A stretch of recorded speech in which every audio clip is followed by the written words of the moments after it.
Private investigators of Reddit, what is the most bizarre task you've been assigned to? I was doing a standard pre-employment background check on a guy and found that he was guilty in a sexual harassment case. I didn't have the case details at that point, and the guy denied it was him, so I pulled more details from the case and confirmed that it was definitely him, and that he was convicted of indecent exposure. The guy finally admitted it was him, but claimed it wasn't as bad as it seemed. I pulled the court transcripts. Turns out he flashed a 12-year-old on the beach and said, "Ever seen one of these before?" He did not get the job. I've been a private investigator for almost a year now, and the strangest case I had was of a woman asking us to find out if her husband was cheating on her. She said there was something off in the house and she wanted to know what it was, so she suspected her husband of cheating. I show up and install nanny cams in her house for the weekend with her approval. She works all weekend, and this was the best route. Well, 3 days go by, and I collect the footage, and come to find out the husband was touching his 8-year-old stepdaughter. After seeing that, I rushed to the courthouse with a copy of the footage and got a court order for the police to go and get him. I did surveillance on a nurse. She was supposedly disabled and couldn't work, but the hospital suspected she was working. It was the easiest surveillance I ever did. I arrived and she got in her car 10 minutes later. Then I followed her, with no complication, to a strip club where she went in and began doing her thing. The club had a posted prohibition on video, so I had to go in and watch her dance so that I could testify that I saw her dancing when it went to court. Over the next few days, I followed her to 3 other strip clubs where she did the same. That month, I turned in the sketchiest expense report of my life. Eventually, it went before the Workers' Compensation Board. When the judge asked why she was stripping, she just shrugged and said she made twice as much money as when she was nursing. Her benefits got yanked and the insurance company was happy, but the company lawyer gave me the nickname Detective Tits, which, most regrettably, stuck and spread to all of the other lawyers I dealt with. If you enjoy this video, please give us a like and subscribe to my channel. Thank you. It was one of the last cases that I worked on. It was for a child custody/paternity case. This case was the one that made me rethink what I was doing, and I got very disturbed by what I was asked to do. This is the case that made me stop being a PI. Our client was denying that the child in question was actually his and was fighting the child support case. He believed that the mother of the child was a serial adulterer, so much so that he spent thousands on the case for us to make sure there was evidence to support his claim. The icing on the shit cake was when my case manager told me that the client wanted video evidence that the child did not look like him. The client told us that we had to record the child at play. So here I am, beside a playground, in a completely limo-tinted car, videotaping a 9-year-old. I couldn't have felt worse about my life choices. To this day, I have never felt like such a creep. I hated that case and the case manager. 2 weeks later, I handed in my resignation.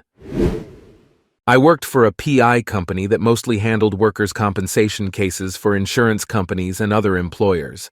I was assigned to a case in Seattle where a guy was claiming an upper back and shoulder injury. After a few hours on site at his house, he pulls up in a truck and proceeds to empty the truck bed of landscaping equipment alone. After he has put everything away, he walks over to the side of his neighbor's house, pulls out a piece of the siding of the building, withdraws a crack pipe, and smokes it in front of me. All on camera. In another case in Texas, I was following a guy, another back injury, to the mall where he met up with a woman who was not his wife. I had already identified her the previous day. I followed them as they shopped around and then back to his vehicle where they proceeded to have sex in the car in the middle of the mall parking lot. I filmed it, of course, but I had to call my boss to make sure that I could send this to the client. She was kinda hot too. I found a lady who'd been missing for 20 years out of pure dumb luck. I was getting lunch another town over, and she walked out of a resale shop across the street. It was so unexpected that the only footage I could get on her was with my shitty phone camera. Otherwise, I don't get a ton of bizarre cases. Most of the time, I'm just doing insurance fraud cases, since that's where the money is.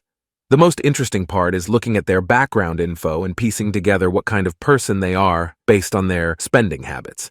Then you take that information, make a quick and dirty psychological profile, and try to predict their movements based on it. I've gotten pretty good at it.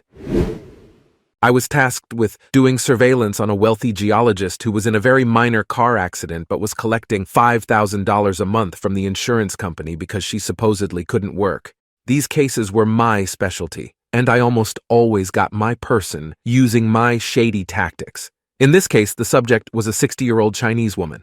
The footage that helps me win these cases is catching people doing physical labor, like yard work, as proof they are capable of working. I thought this old lady would be hard to bust, but in the first hour, she carried huge garbage bags of cans and bottles to the recycle depot, took out the trash, which looked heavy as hell, then went to a hair salon and was tossing her head all around, she claimed neck injury, to show the haircut she wanted.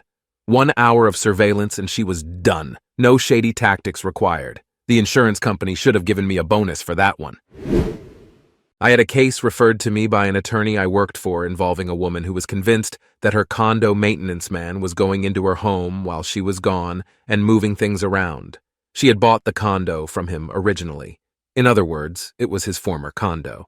I met her to discuss the case, and she seemed rational. She was an attractive older woman. The guy would obviously be familiar with the condo layout and would have access, and hell, I've seen weirder things. So we proceeded. She agreed to let me install a hidden camera setup with a motion detector. She was to call me if anything happened to make her think he'd been there. A couple of days go by, and she calls. I get the tape. This was before digital recording, and check it out. There's nothing on it but her. I meet her to tell her this, and she says, "He must have some machine that makes him invisible. He's a space alien after all." She had not previously mentioned this vital tidbit of information. I told her that that level of technology was beyond my ability to deal with, and that we should talk it over with her attorney to determine the best course of action going forward. I called the attorney to let him know that our client had some issues, and we were able to get her some psychological help. But most importantly, her check was good. I was asked by a prospective client to kidnap a child whose parents were in the middle of an ugly custody battle. One parent was keeping the child in violation of a court order, and this family member thought this would be the easiest solution. Nope, passed on that one. One of the funniest things about the PI business that we saw over and over was clients coming in mad as hell, wanting something done, saying, "Cost is no object," right up until we told them we charge $100 per hour. Then suddenly, cost became an object.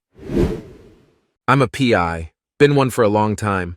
I gotta say that most cases I work on are pretty boring. The job is full of mild gotcha moments, but they're a product of long, lonely hours on surveillance, just to get a guy shoveling some dirt while collecting injury compensation benefits. A PI's greatest tools in the universe are Google and a telephone.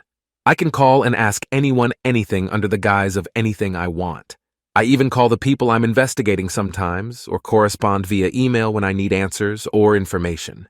It's ridiculous, the amount of information people volunteer about themselves after some good-natured banter. Also, I'm sure most of you know this trick, but you really can go anywhere with a clipboard, high-vis vest, and a hard hat.